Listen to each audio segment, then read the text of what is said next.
Tonight I'd like to continue with the seventh talk in the series on the Satipatthana Sutta, based on the book by the Venerable Analayo called the Satipatthana Sutta, the direct path to realization.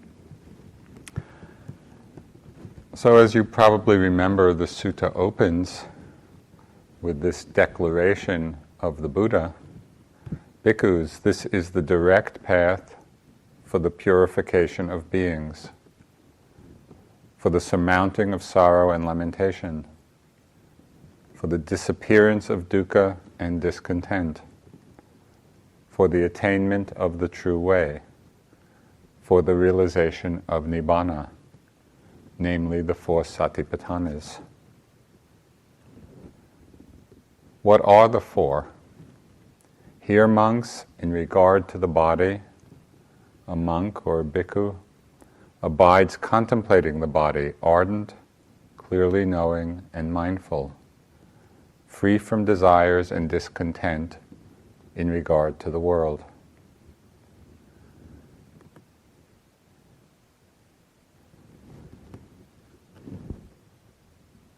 So what are the four? Here, monks, in regard to the body, a bhikkhu abides contemplating the body. In so many places in the suttas, not only in the Satipatthana Sutta, but in many other places, the Buddha speaks about the benefits of using the body as an object of contemplation, as an object of mindfulness. He spoke of mindfulness of the body as a source of joy, as a way of deepening concentration. He spoke of mindfulness of the body as the simplest and most direct way for overcoming the onslaughts of Mara, that is, the arisings of the hindrances or unwholesome mind states.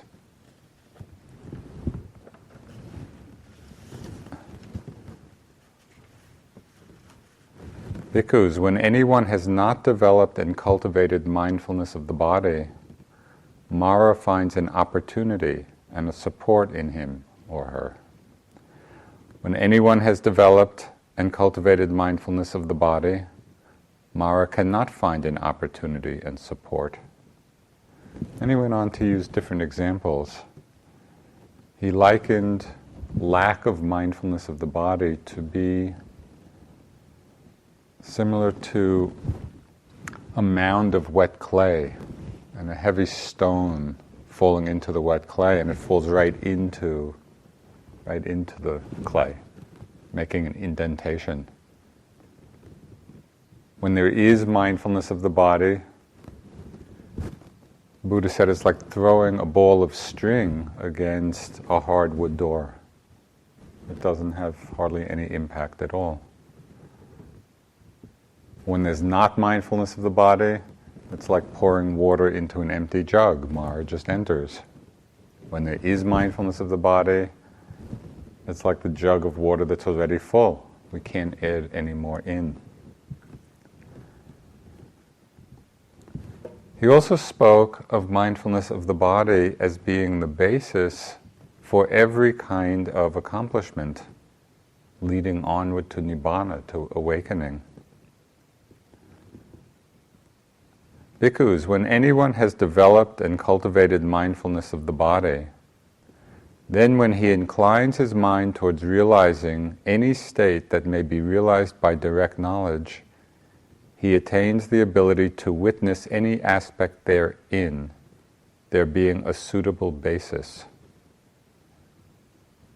Bhikkhus, when mindfulness of the body has been repeatedly practiced, developed, cultivated, used as a vehicle, used as a basis, established, consolidated, and well undertaken, these 10 benefits may be expected. What 10? One becomes a conqueror of discontent. One becomes a conqueror of fear and dread. One bears heat and cold, hunger and thirst, and contact with gadflies, mosquitoes, wind, the sun, and creeping things. One endures ill-spoken, unwelcome words and arisen bodily feelings that are painful, racking, sharp, and piercing, disagreeable, distressing, and menacing to life. This is quite a list of benefits. One obtains at will, without trouble or difficulty, the 4 jhanas that provide a pleasant abiding here and now. One wields various kinds of supernormal power. And by realizing for oneself with direct knowledge, one here and now enters upon and abides in the deliverance of mind and deliverance by wisdom that are taintless with the destruction of the taints. Bhikkhus, when mindfulness of the body has been repeatedly practiced, developed, cultivated, used as a vehicle, used as a basis, established, consolidated, and well undertaken, these 10 benefits may be expected.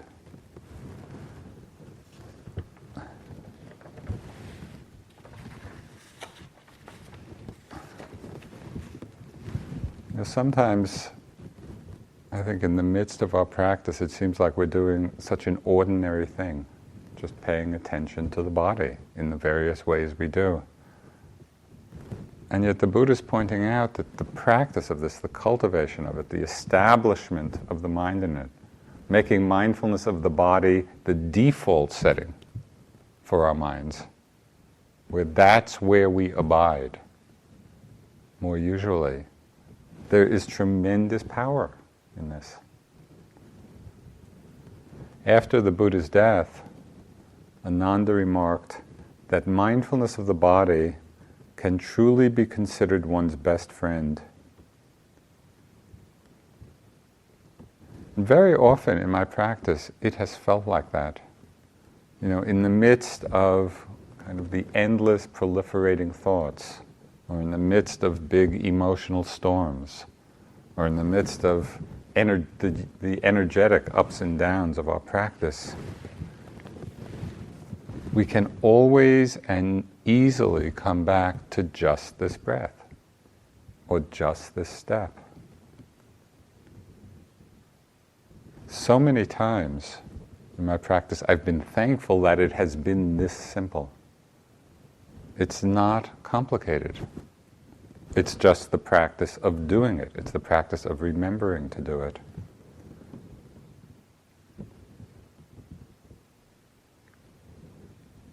It's just coming back to the simplest aspect of what's already here.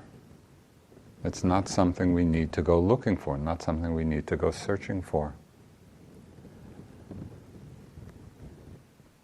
So the Buddha didn't just end in the sutta with his recommendation, mindfulness of the body, and his extolling the benefits. He further clarifies the practice by asking a question which is a prelude in the sutta to his answering it. He said, "And how, bhikkhus, does one, in regard to the body, abide contemplating the body?" So he's setting up the foundation for the whole description of the practice. How do we actually do this? He then tells us, "Here, having gone to the forest, or to the root of a tree, or to an empty hut, he sits down, having folded his legs crosswise, setting his body erect, and established mindfulness in front of him. Mindful he breathes in, mindful he breathes out." So in just these few lines in the sutta, the Buddha is giving us a fair amount of guidance about how to practice. First, he's saying where we should practice. Go to the forest, to the roots of a tree, to an empty hut. And all of these suggest the importance and the appropriate degree of seclusion. When I first went to India looking for a teacher and ending up in Bodh Gaya, and meeting Munindraji and starting my practice, I was staying at the Burmese Vihara in Bodh Gaya, which was a place built for Buddhist pilgrims from Burma, but at that time Burma was closed. People couldn't travel in or out. And so it became the place of choice for Western Dharma farers. And at that time there were very few. There were only like 4 or 5 Westerners in Bodh Gaya at that time. So I went and I connected with Munindraji and started the practice. Well, the Burmese Vihara, in terms of appropriateness of seclusion, was completely inappropriate. It was right next to a busy road. It was right outside the village. It was directly across the road from a public water tap where the village women would gather during the day, and be bathing and pounding clothes. And so even with all this noise, I was so grateful to have a place to practice. But it took what seemed like an immeasurably long time for the mind to actually get concentrated, to settle down, because it was not the most suitable place. Here at the Forest Refuge, it's like everything the Buddha is suggesting in terms of suitability of seclusion. And this place is eminently suitable. And I think you and almost everybody who's been here feels it immediately as you walk in, just the immediate settling, the quiet. So this is a direct teaching of the Buddha. This is an appropriate place to practice. So just in reflecting on that, I think it is worth appreciating the blessing of it, because it's rare in the world. Next, the Buddha talks about the sitting posture. We come to a secluded place. I mean, this is a little more than an empty hut, but it's basically an empty hut. So then, having folded his legs, sets his body erect. So this is talking to the question of posture. Now, of course, we know that in many Asian countries, people grow up sitting cross-legged. So crossing one's legs are not a big deal for most Asians. It's how they sit. Westerners, it's quite a different matter. So I think there's some room here for a little cultural adjustment with regard to sitting posture. And as we know, sitting on a bench, sitting in a chair, all of this seems totally appropriate. When I first began my practice in Bodh Gaya, sitting cross-legged was just impossible for me. It was so painful. I couldn't sit 5 minutes. And so I was sitting in a chair. But I'm very tall, and most chairs were not that suitable for me. So I put this one big wicker chair up on some bricks, and then I put cushions on top of the chair, and then I hung my mosquito net over this whole edifice that I had created. It was like perching on a throne or a shoeshine box or something. And it was a little embarrassing when Munindraji would come in and kind of see me perched. But it worked. It was like, okay, this is what I needed, at least to start with. So we find a suitable posture, and however we're sitting, I think it is helpful to keep the body erect, the back erect, without being stiff or tense. Different Buddhist traditions, of course, give different emphases to this question of posture. In Zen practice, as you might know, there's a lot of emphasis. The posture, the correct posture, is a foundation of the practice. And it gives, as we know, sitting in that way can give a tremendous strength and power to our meditation. It's like the form The form of a erect, straight sitting posture becomes both the container and the expression of awakening, of the wakeful mind. In the Theravada tradition, or in the Tibetan tradition, there's somewhat less emphasis on holding a precise or an exact posture, although still suggesting sitting with the back straight. But what happens here is, and you've probably experienced this in your practice, when the energy and the concentration build, then the back and the whole body straightens from within. It's as if the energy from within is straightening the body, straightening the back. And so there's a trust in that process.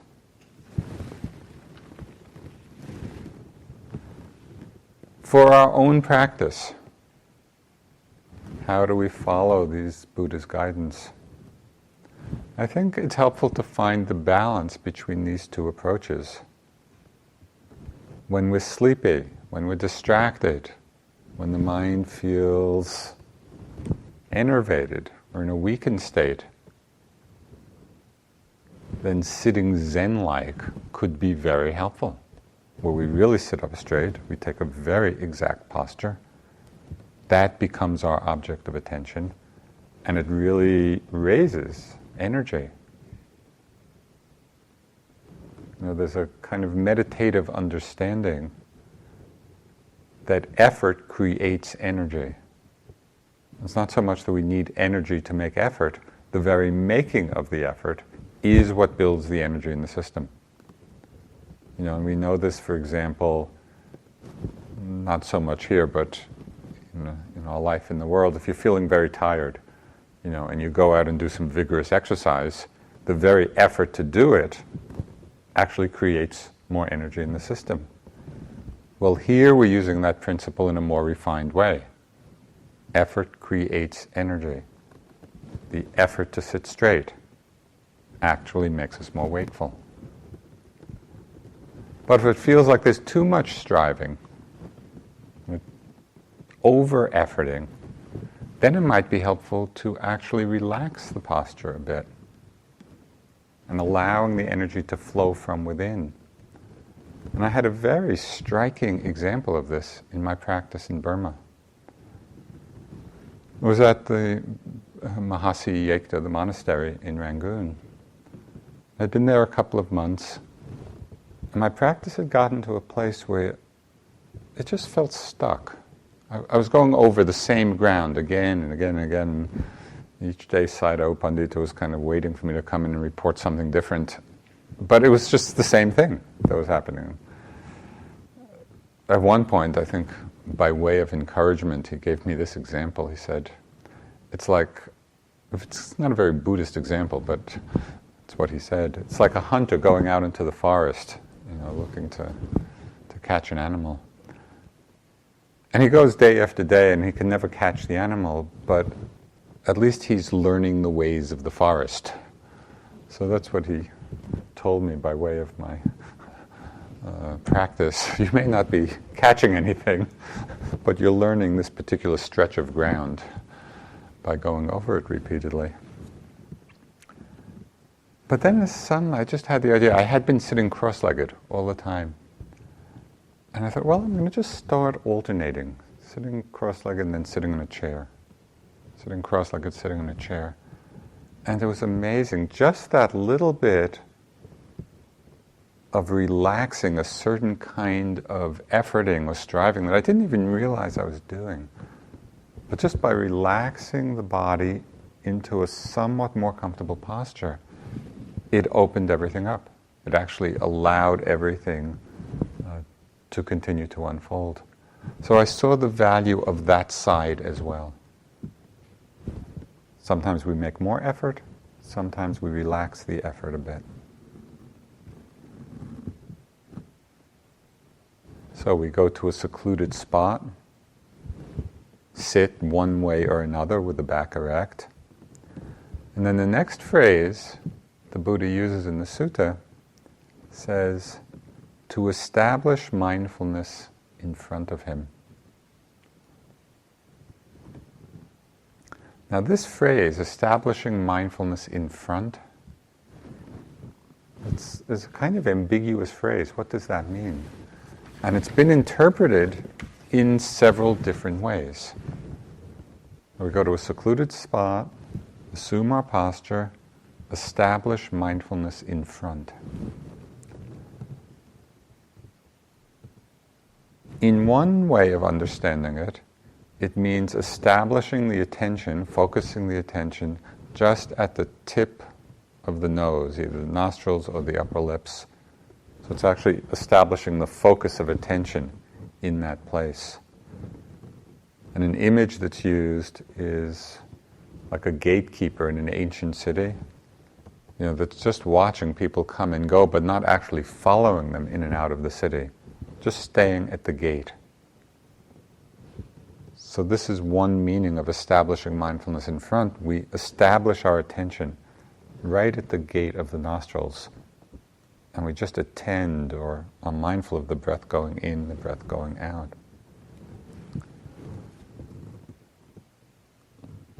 Different teachers also suggest different ways for establishing this mindfulness in front, different places to focus the attention.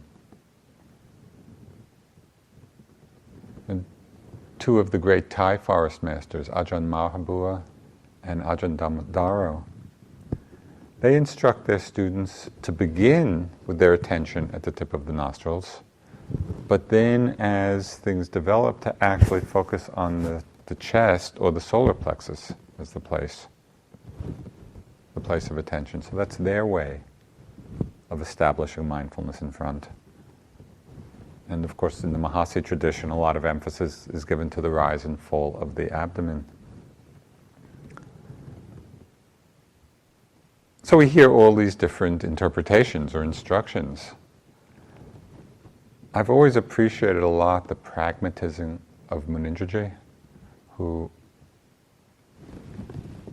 he was very well practiced. After he had practiced with Mahasi Sayadaw, he went and studied over 50 different ways of doing Vipassana. And he did this very thorough study of all the texts, the Abhidhamma. So he had a very broad understanding. And I appreciated that from the very beginning, because he was not very dogmatic about how it has to be this way, it has to be that way, because he saw various approaches. So his way of understanding this was pay attention, establish mindfulness in front, at that place where it's most distinct, where we feel it most easily, most clearly. So whether it's the nose, whether it's the chest, whether it's the abdomen, wherever we feel it most clearly, that's where we place our attention.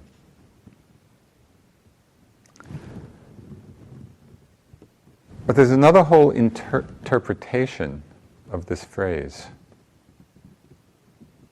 It's not so much about where we place our attention, but sitting down and establishing a meditative composure, the quality of attentiveness. It's setting up from the beginning a certain presence of mind and surrounding oneself with a kind of watchfulness of mind. And this very same section of the sutta in the Chinese version, it kind of translates somewhat different. It says, with thoughts well controlled, not going astray. So that's another meaning of sitting down, establishing mindfulness in front. The Buddha is emphasizing here the importance, after we've established our posture, of making the conscious intention to be mindful. It's the reminder to ourselves, right as we take our seat, okay, this is what I'm doing. This is my purpose. It's that moment's reaffirmation of what we're doing here, rather than simply settling into our posture and then, in a more lackadaisical way, drifting into thought, drifting into reverie. The Buddha is saying, sit down, body erect, establish mindfulness in front. Remember the purpose of the sitting.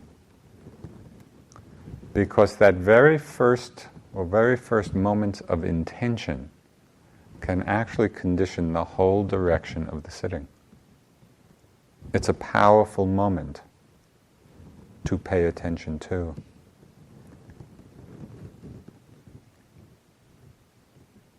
In one other sutta, the same phrase is used to describe the Buddha's own way of taking his meditative seat with the motivation of bodhicitta. It describes how he, the Buddha, sits himself cross-legged, sets his body erect, and establishes mindfulness in front of him. He does not occupy his mind with self-affliction, or the affliction of others, or the affliction of both. He sits with his mind set on his own welfare, on the welfare of others, and on the welfare of both, even on the welfare of the whole world.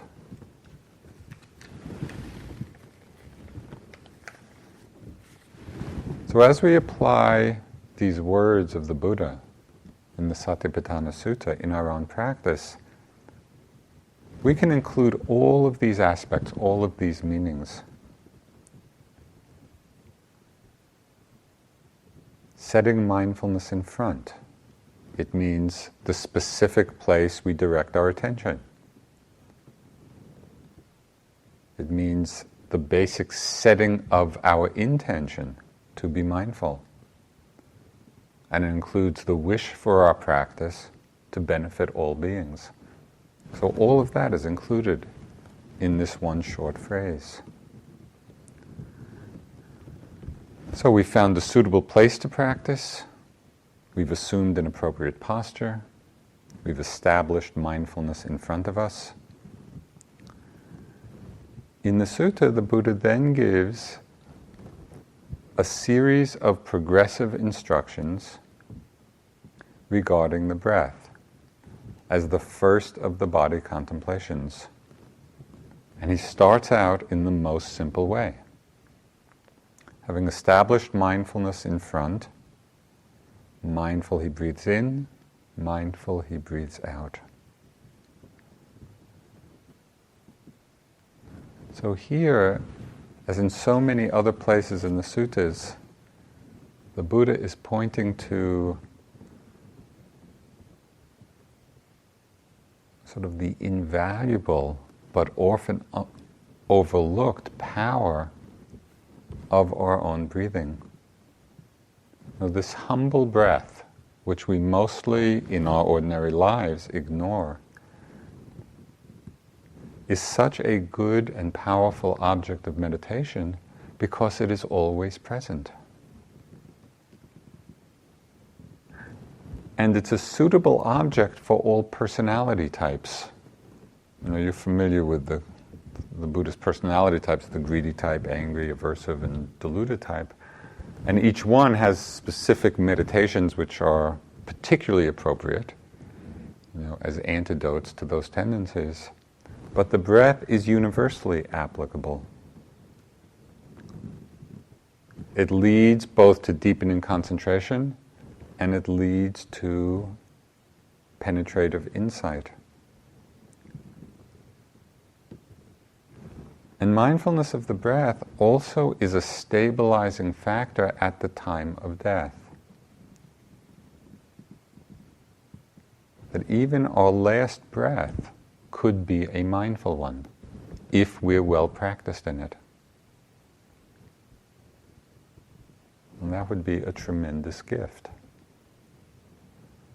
So as a little practice towards that end, just at night, as you're going to sleep, just watching your breath, whether it's in, out, or rise and fall, in, out, in, out, in, out, and then see if you go to sleep on an in-breath or an out-breath. It's almost like that moment of death, not quite, but can we pay attention to that degree? So we start with this very simple awareness. I know I'm breathing in, I know I'm breathing out. Then the Buddha goes on. He further refines the instruction. The sutta says, breathing in long, he knows I breathe in long. Breathing out long, knows I breathe out long.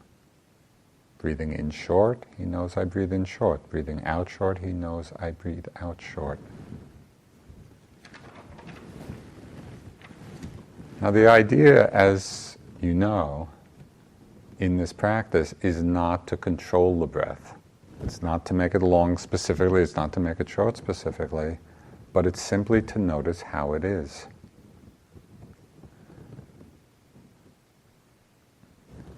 As with all these instructions, different teachers have different approaches to this, even in something as simple as being mindful of the breath.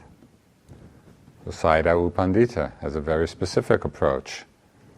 He uses language like rushing toward the object, capturing the object, forcefully penetrating the object. So it's very active. It's really the mind going very forcefully to the breath. Other teachers emphasize the more receptive mode, receiving the breath as it arises. Simply being aware of each breath as it presents itself. If it's long, know it's long. If it's short, know it's short.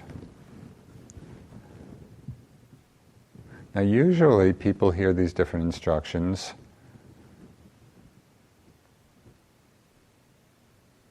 and have a point of view, have an opinion. One is right, the other is right, and get into either external or internal conflict. I think it's much more helpful as we hear these different approaches to see them all as skillful means. Each one is a skillful means for developing mindfulness, concentration, and wisdom. If the mind is over-efforting, if it's tight, we need to soften. If it is wandering a lot, we're very sleepy, then rushing to the object and penetrating it and being with the object with a sense of vigor could be very helpful. Somebody once complained to Ajahn Chah about the conflicting instructions he would give to people. And sometimes he said one thing and another time he'd say just the opposite. And Ajahn Chah just smiled and he said, it's like this, it's somebody walking down a road and you see them falling into a ditch on the right. So you shout up ahead, go left, go left. A little further along, they're falling off on a ditch to the left. You shout down, go right, go right. The instructions are opposite, and yet they're all skillful means for finding the middle path. So we need to see in some way, and especially in a situation like this, where there's so much independence in your practice, you need to be assessing yourself. Okay, what's the right approach here in being mindful of the short breath, mindful of the long breath? Do we need to be more receptive? Do we need to be more active? This is what we're learning.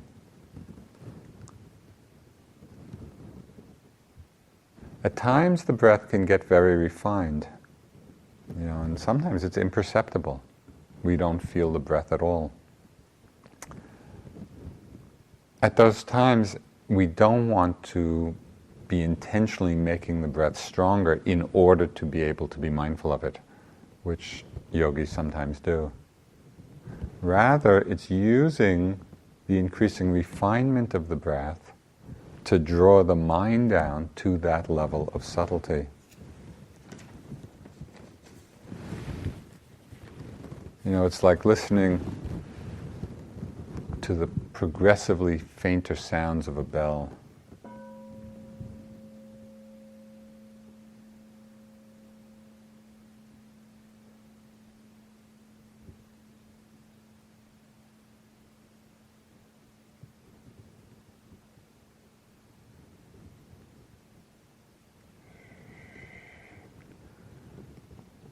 the mind can get so refined as it's drawn down to that level of subtlety.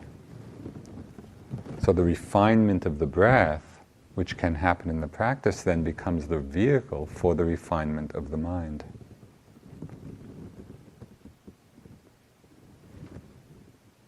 So, having gone to the forest, to the root of a tree, or to an empty hut, one sits down, folding one's leg crosswise, setting the body erect, establishing mindfulness in front. Mindful, one breathes in, mindful, one breathes out. Breathing in long, he knows breathe in long, breathing out long, knows he breathes out long. Likewise with short breath. Now at this point in the sutta, there's a very interesting change of language. In these first two exercises, the Buddha uses the verb to know. Breathing in long, we know we're breathing in long. Breathing in short, we know we're breathing in short. In the next two exercises, the verb changes. It's no longer to know, but to train. So the sutta goes on here, it says, he trains thus, I shall breathe in, experiencing the whole body. He trains thus, I shall breathe out, experiencing the whole body. He trains thus, I shall breathe in, calming the bodily formation. He trains thus, I shall breathe out, calming the bodily formation. This shift of language, and presumably the Buddha used language carefully. It was not like kind of just an accidental change of verbs. This shift from knowing to training introduces into our practice an increased level of intentionality. As we broaden our awareness from just the breath by itself to experiencing the whole body.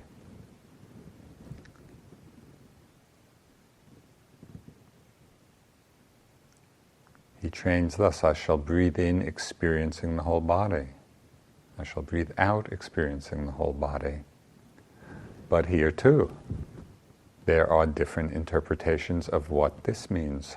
This is what's so beautiful about going through the sutta in this way, because it's like we can begin to absorb 2,500 years of interpretation, and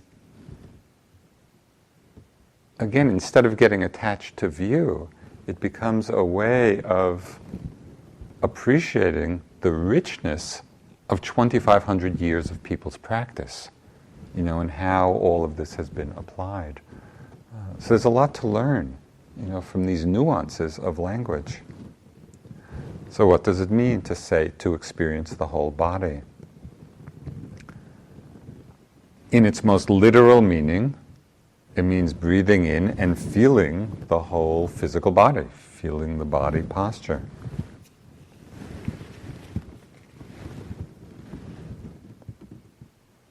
But the commentaries kind of have a different interpretation. They say that this refers to experiencing the whole breath body. That it doesn't mean the whole physical body, but just the body of the breath. Meaning that we train ourselves to experience the beginning, the middle, and the end of each breath. So here we go from simply knowing whether it's a long or short breath to feeling the breath more intimately, where we experience the entire flow of changing sensations with each in and out breath. So as before, these two different interpretations, whether it's the whole body means the whole physical body or the breath body, this is just offering us different skillful means to apply at appropriate times. If we're too controlling with the breath, if we're too interfering, if we're not relaxed with it, instead of zeroing in on it, being aware of it in the context, in the larger context of the whole body would be really helpful. Where we're sitting, we're feeling the whole sitting posture, we're feeling the whole physical body, and the in and out breath is simply a part of that bigger field of mindfulness. But if we're too spaced out, if the mind is just getting lost or wandering or not very precise, then narrowing the focus to just the very microscopic stream of sensations of the in and out or the rising and falling would be a very helpful thing to do.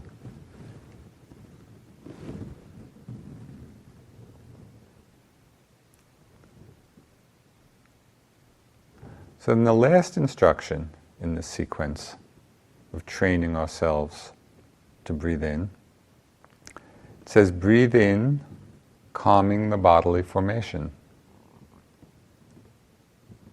He trains, I shall breathe out, calming the bodily formation. So we can do this in two ways as well. If we're taking the whole body to mean the physical body, calming the bodily formations means keeping the body still.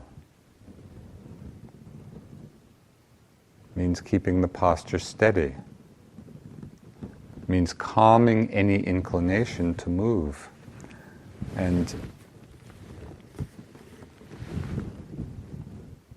here the use of what we've called vow hours, or vow half hours, or vow 15 minutes can be really helpful. Calming the bodily formation. Goenkaji used to, in his courses, a few sittings a day would be these vow hours where you take the vow not to move. It's a very powerful exercise. Let me die. I'm going to just sit here. We've gotten, maybe each generation gets a little softer, so we don't necessarily say a vow hour, but take some period of time, where you undertake this training of calming the bodily formation.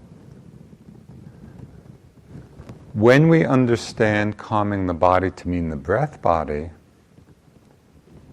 this suggests holding the attention to calm the breathing itself. So this is an interesting place of practice, where you breathe in with the intention to calm the breath as you breathe in, to let the breath calm the body. When you breathe out, hold the intention to breathe out, calming the breath. So this is a little more active engagement in the practice.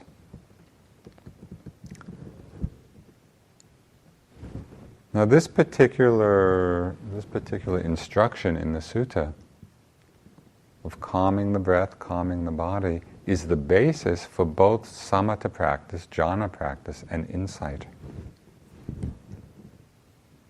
In jhana practice, in samatha practice, the emphasis is on just mentally knowing the presence of the breath. And gaining stability on some sign of concentration that arises. So using the breath as a samatha practice, we're not going to the specific sensations, but we're just resting in the simple knowing of the presence of the breath, and as the concentration deepens, it can either be some mental sign, could be a light or a shape or a form or a color, and the mind gains stability on that. It could be some sign of feeling in the whole body that arises. When we use the breath in Vipassana, when we're mindful of it in Vipassana, it's a different approach. Because there the emphasis is on precisely seeing the changing nature of the sensations. In the realm of Vipassana, we want to see the variety of what's happening and the nature of changing experience. So this is the point in the practice where it can go in one of these two directions.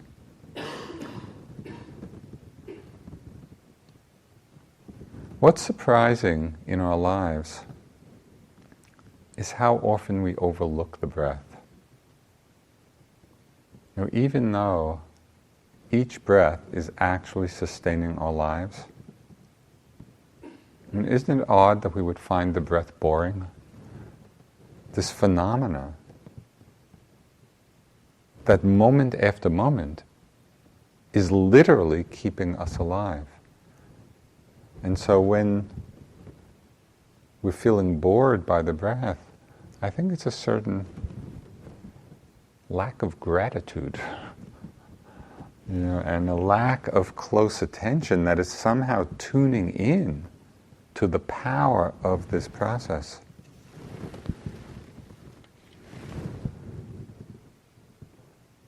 The breath is said to have been the basis for the Buddha's own awakening, this mindfulness of breathing. And it can also be the basis for our own. I'd just like to read a couple of things in closing of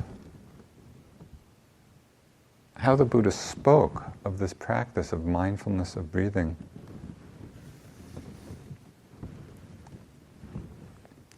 If anyone, bhikkhus, speaking rightly, could say of anything, it is a noble dwelling, a divine dwelling, the Tathagata's dwelling, it is of concentration by mindfulness of breathing that one could rightly say this.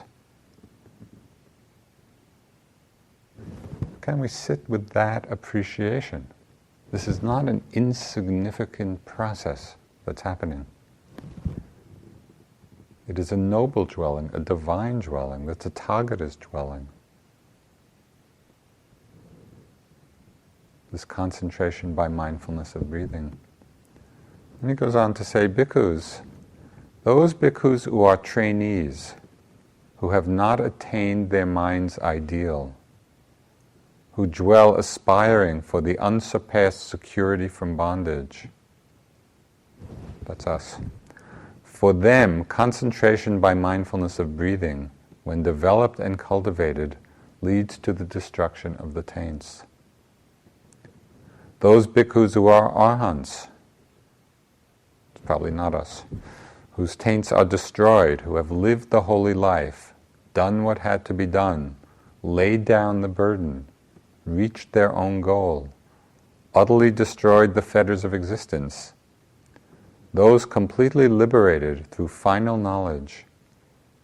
For them, concentration by mindfulness of breathing, when developed and cultivated, leads to mindfulness and clear comprehension and to a pleasant dwelling in this very life. So it's really the Buddha's statement about the power both for those of us aspiring to liberation and for those who are already liberated. Reminding us of the power of this practice, the power of the simplicity of it.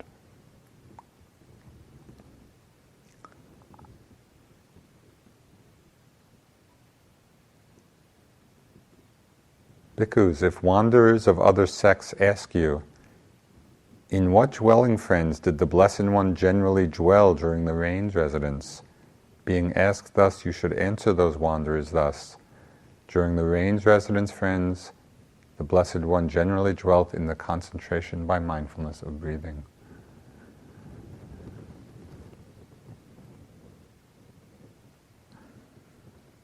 Let's sit for a few minutes, kind of remembering this part of the sutta.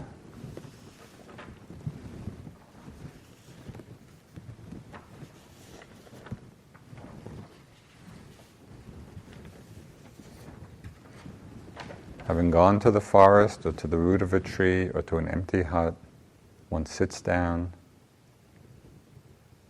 having folded one's legs crosswise or otherwise, set his body erect and establishing mindfulness in front.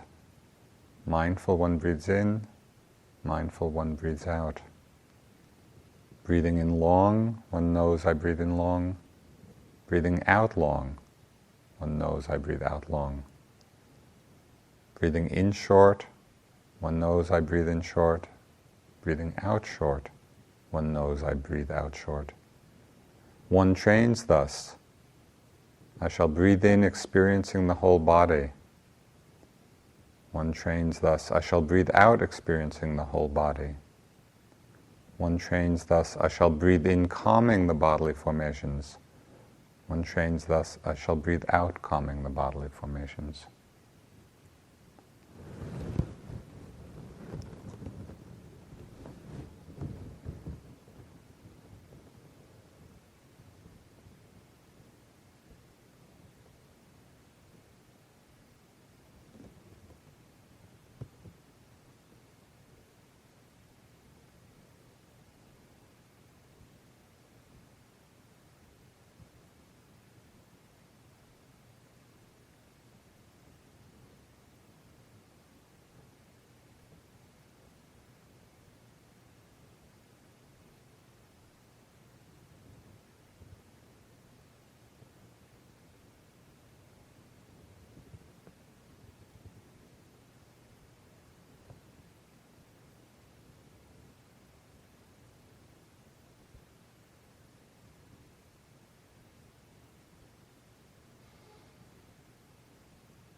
One of the benefits of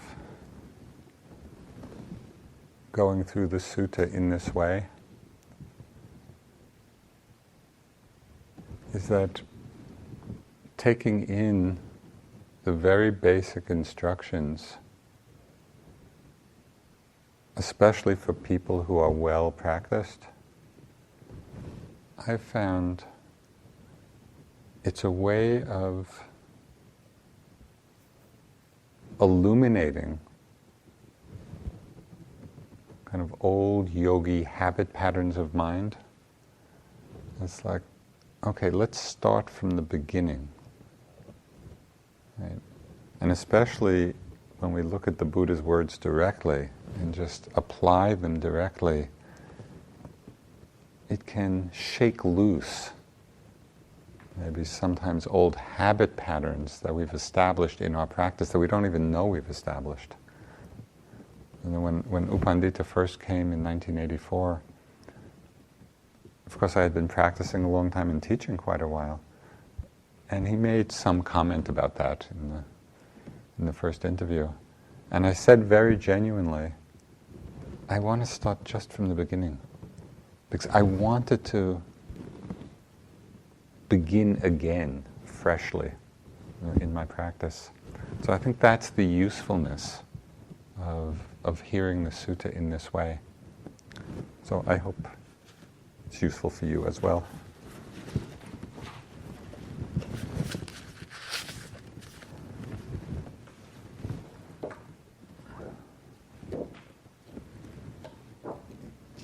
We'll do the sharing of blessings.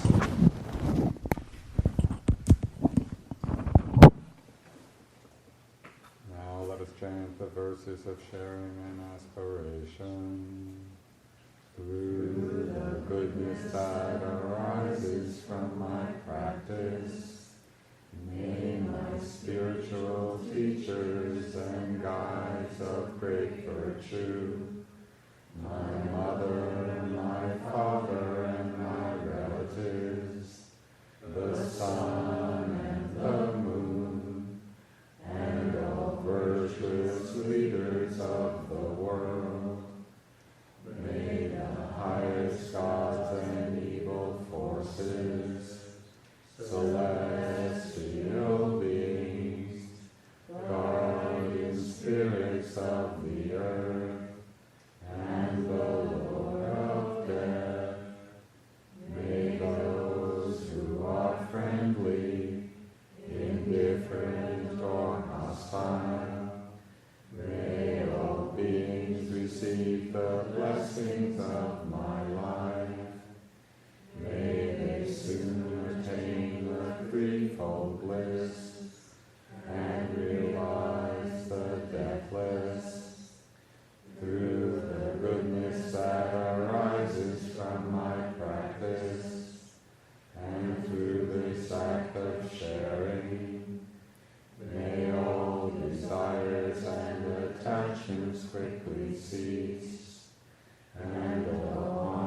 peaceful states of mind, until I realize Nibbana in every kind of birth.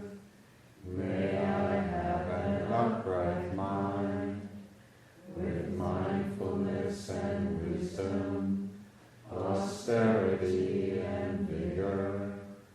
May the forces of delusion not take hold, nor weaken my resolve.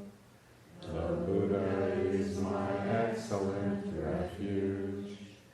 Unsurpassed is the protection of the Dhamma. The solitary Buddha is my noble Lord. The Sangha is my supreme support. Through the supreme power of all these, may darkness and delusion be dispelled.